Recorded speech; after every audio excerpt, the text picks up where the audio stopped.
Question 5, you're looking at a graph that undergoes a dilation, but also a reflection about the y-axis.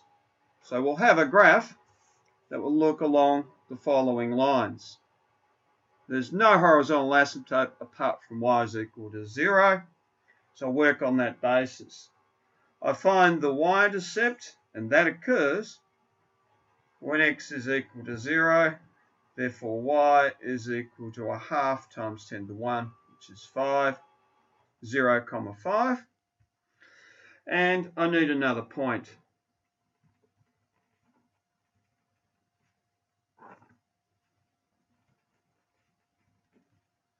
I'm choosing when x is equal to 1. So 1 is equal to 1/2 times 10 to the 1 minus 1, or y is equal to 1 minus 2, 0.05.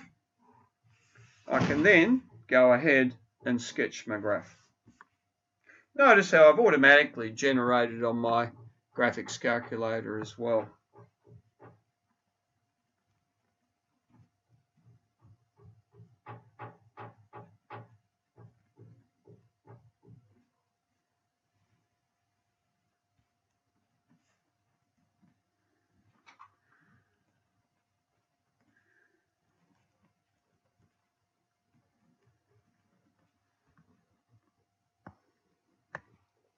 And the range is going to be between 0 and positive infinity.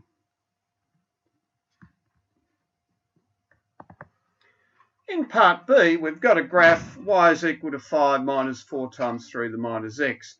First thing I do is to rewrite that in the format of y is equal to a, lots of b to the power of x, plus k.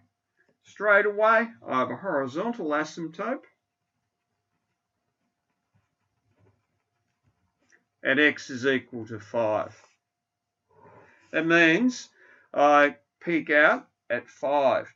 Now, another thing, that minus x means I'm reflected in the x-axis, y-axis, sorry. Now, the negative 4, in turn, inverts that. I'm moving up 5, so I'll have a graph of the following general shape. Y is equal to 5.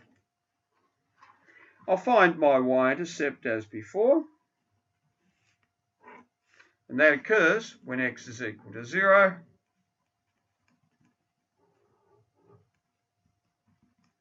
Or in other words, 1 to 0.01.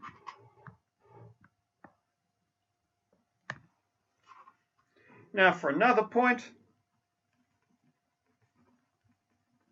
I'll plug in when x is equal to 1.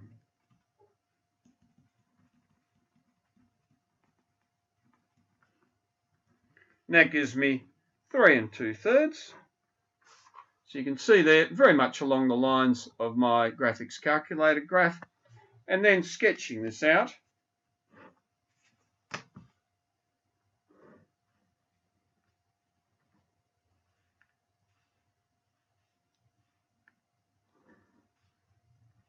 it's my horizontal asymptote,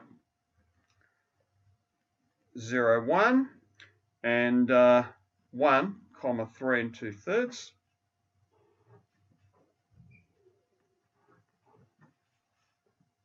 I could work the x-intercept out as well.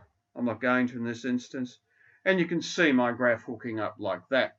Always pays to have a look at the initial function. A negative x looks like so, power of negative x. A negative of that reflects it. So negative a to the minus x if you wish.